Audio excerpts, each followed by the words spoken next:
காலை 9:30 மணிக்கே தொடங்க வேண்டும் என்று ரூல்ஸ் கமிட்டியில் இன்று முடிவு செய்யப்பட்டிருக்கின்றது. அதன் அடிப்படையில் அந்த தீர்மானமானது ரூல்ஸ் கமிட்டியில் எடுக்கப்பட்ட முடிவு குறித்த தீர்மானம் 21ஆம் தேதி சட்டமன்றத்தில் கொண்டு வந்து நிறைவேற்றப்பட்ட பின் 22ஆம் தேதி முதல் தொடர்ந்து ஞாயிற்றுக்கிழமை அல்லாத நாட்களில் 29ஆம் தேதி வரை தொடர்ந்து நடைபெறும்.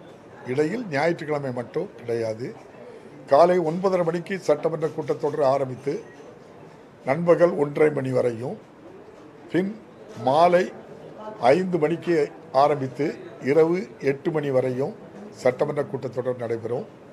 கிட்டத்தட்ட கடைசி நாள் 29ஆம் தேதி மட்டும் காலை மட்டும் இருக்கும், மாலை இருக்காது. மற்ற நாட்களெல்லாம் மாலையும் காலையும் இருக்கும். கிட்டத்தட்ட கணக்கு பண்ணி பார்த்தா 16 அமர்வுகளுக்குரிய நேரப்படி சட்டமன்றம் கூடி விவாதிக்கப்பட்டு மானிய கோரிக்கைகள் மீது விவாதமும் வாக்கெடுப்பும் நடைபெறும். இந்த ரூல்ஸ் கமிட்டியில் எடுத்தது இந்த செஷனுக்கு மட்டுமா அல்லது அப்படியே தொடர்ந்து நடைமுறை? அது சட்டமன்றத்தில் என்ன பில் கொண்டு வந்த அன்றைக்கு ஏதோ அதில் கருத்து சொன்னாங்களோ அதையும் சேர்த்துக்கிட்டோம். இப்போ இப்படி தான் முடிவு பண்ணிடுறோம். காலை 9:30 மணிக்கு சட்டமன்ற கூட்டத்தொடர். ஏற்கனவே கலைஞர் 96 கலைஞர் முதல்வராக இருந்தபோது காலை 9:30 மணிக்கு தான் கூட்டப்பட்டது. அதே போல் 2006 9:30 மணிக்கு தான் கூட்டப்பட்டது. உங்கள் நினைவுக்காக சொல்கிறேன். அந்த காலை மாலை நம்ம செஷன் வைக்கிறது தேர்தலுக்கு ஒட்டி தான் முன்கூட்டியே நம்ம விக்கிரவாண்டி தேர்தல் அறிவித்த காரணத்தினால தான் நம்ம 24ஆம் தேதி தொடங்க இருந்த சட்டமன்ற கூட்டத்தொடர் 20ஆம் தேதிக்கே வச்சுருக்கோம். அதனால தான் நாட்கள் காலை மாலை வைக்க வேண்டிய ஒரு கட்டாயம் ஏற்பட்டது. அது நீங்கள் அமைச்சரவையில் கேட்கணுமா? அவங்க கொண்டு வந்தாக்கி நான் பில்லை எல்லா நாட்களையும் கேள்வி நேரம் இருக்கும். காலை மாலை 2 வேளை வைக்கிறதுனால விவாதங்கள்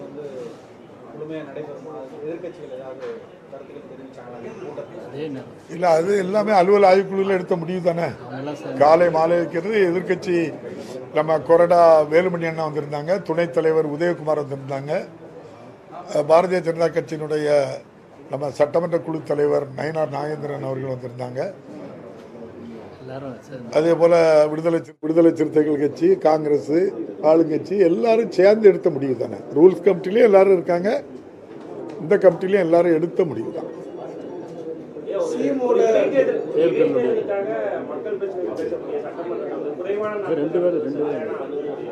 இது குறைவான நாள் இன்னி சொல்றீங்களோ?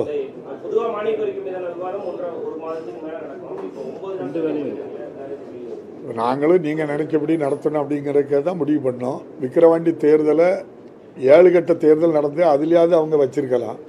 அதை வைக்காமல் வேணும்னே பிந்தி தள்ளி இப்போ அடுத்த மாதம் வைக்கிறதுனால தானே இந்த பிரச்சனை வருது. அதை நீங்கள் கேட்க மாட்டேங்க யாரும் போய். அதை நம்ம தேர்தல் கமிஷனை பார்த்து என்னையா 7 கட்ட தேர்தல் இந்தியாவில் நடக்கு, இதை வச்சிருக்கலாமே முன்கூட்டின்னு யாராவது போய் சொல்கிறீங்களான்னாக்கி அது எனக்கு தெரியலை. நீங்கள் சொன்ன மாதிரி நான் பத்திரிகையிலையும் ஊடகத்திலையும் பார்க்கவே இல்லை. உங்களுக்கு தான் நீங்கள் 4வது தூணு, முக்கியமான தூணு, பெரும் பொறுப்பு இருக்குது உங்களுக்கு. நீங்கள் பத்திரிகைகள் தான் போய் அதை போய் ஏன் இதை நீங்கள் அப்படி பண்ணலைட்டு சொல்லி தேர்தல் ஆணையத்திலே கேட்கலாமே. நீங்கள் 45-50 நாள் நடக்கு தேர்தல், இதுக்கப்புறம் திரும்ப கூட்டி கொண்டு இதை பண்டிகை இருந்தால் நியாயமா? திரும்பவும் கோட் ஆஃப் கான்டாக்ட் வருது. விழுப்புரம் மாவட்டத்துக்கு என்னமே எதுவுமே அறிவிப்பு என்னமே இந்த சட்டமன்றத்தில் வர முடியாது. இவ்வளவு தம்பி அக்கறையோடு கேட்க உங்கள் கவனத்துக்காக சொல்கிறேன். 2004 சட்டமன்ற 2004 2004 தானே. 2004 இதுபோல் பார்லிமெண்ட் தேர்தல் முடிஞ்சதுக்கப்புறம் சட்டமன்றம் கூடிச்சு. எத்தனை நாள் நடந்து தெரியுமா? மொத்தம் 6 நாள் நடந்து 13 மசோதாக்கள் விவாதம் இல்லாமலே கில்லட்டின் டைம் கொடுத்து நிறைவேற்றி விட்டாங்க. அதுவும் உங்கள் கவனத்துக்கு நான் சொல்கிறேன். ஆனால் இந்த மாண்புமிகு முதலமைச்சர் அவர்கள் எந்த ஒரு பில்லாக இருந்தாலும் சரி தான், எந்த மானிய கோரிக்கையாக இருந்தாலும் எதுவாக இருந்தாலும் விவாதித்து தான் அதுக்கு முடிவெடுக்கணும். நீங்கள் நினைக்கிறபடி வேணுனாக்கி 10 பேர் பேசுகிறதுக்கு பதிலாக 8 பேர் பேசியிருப்பாங்களே தவிர விவாதம் இல்லாமல் ஒரு பில் கூட பாஸ் பண்ணதுக்கு நம்முடைய மாண்புமிகு முதல்வர் அனுமதிக்க மாட்டாங்க.